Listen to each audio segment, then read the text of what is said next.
അതായത് ബില്യണയർ ആവാൻ സ്റ്റാർട്ടപ്പ് തുടങ്ങിയ ഇൻവെസ്റ്റ്മെന്റ് ഒന്നും ചെയ്യേണ്ട ആവശ്യമില്ല. നന്നായിട്ട് നിങ്ങൾ പഠിച്ചാൽ തന്നെ നിങ്ങൾക്ക് ബില്യണയർ ആവാം. എങ്ങനെയാന്നല്ലേ വാ പറഞ്ഞുതരാം. മാഡേക്ക് എന്ന് പറയുന്ന ഒരു പയ്യനുണ്ട്. ഇവന് വെറും 24 വയസ്സുള്ളൂ. ഇവന്റെ അടുത്ത് സക്കർബർഗ് പോയിട്ട് ഓഫർ ചെയ്തിട്ടുള്ളത് $250 ആണ്.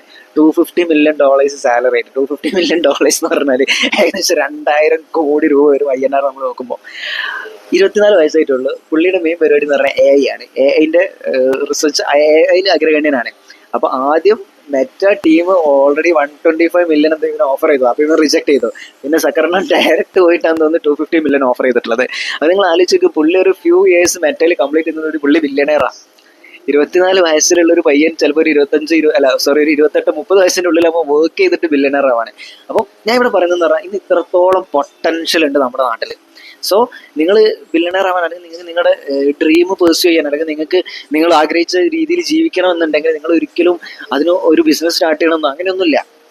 നിങ്ങൾക്ക് കഴിവുള്ള മേഖലയിൽ നിങ്ങൾ പ്രോപ്പർലി നിങ്ങൾ അത് ഏറ്റവും ബെസ്റ്റ് ആയാൽ മതി. അപ്പൊ നിങ്ങൾക്ക് ഇതേപോലത്തെ ഓഫേഴ്സ് നിങ്ങൾ തേടി വന്നോളൂ. ആലോചിച്ച് നോക്കി മെറ്റ, കാരണം നമുക്കറിയാം ഇപ്പൊ Meta already super intelligence develop ചെയ്തുകൊണ്ടിരിക്കുകയാണ്. അപ്പൊ മെറ്റ അതിന് ബില്യൺസ് ഓഫ് ഡോളേഴ്സ് സ്പെൻഡ് ചെയ്യും. നമ്മൾ മുന്നേ കഴിഞ്ഞ വീഡിയോ നമ്മൾ പറഞ്ഞിട്ടുണ്ടായിരുന്നു, ഓൾറെഡി 100 മില്യൺ വെച്ച് സക്കർബർഗ് ഒരുപാട് ആളുകളെ ഹയർ ചെയ്തിട്ടുണ്ടായിരുന്നു എന്നുള്ളത്. ഇതിപ്പോ 100 മില്യന്റെ മുകളിലാണ്, 250 മില്യൺ ആണ് ഓഫർ ചെയ്തിട്ടുള്ളത്. ഓക്കെ, സോ നമ്മൾ നമ്മുടെ മേഖലയിൽ ബെസ്റ്റ് ആവാൻ നോക്കുക, rather than trying to do something else.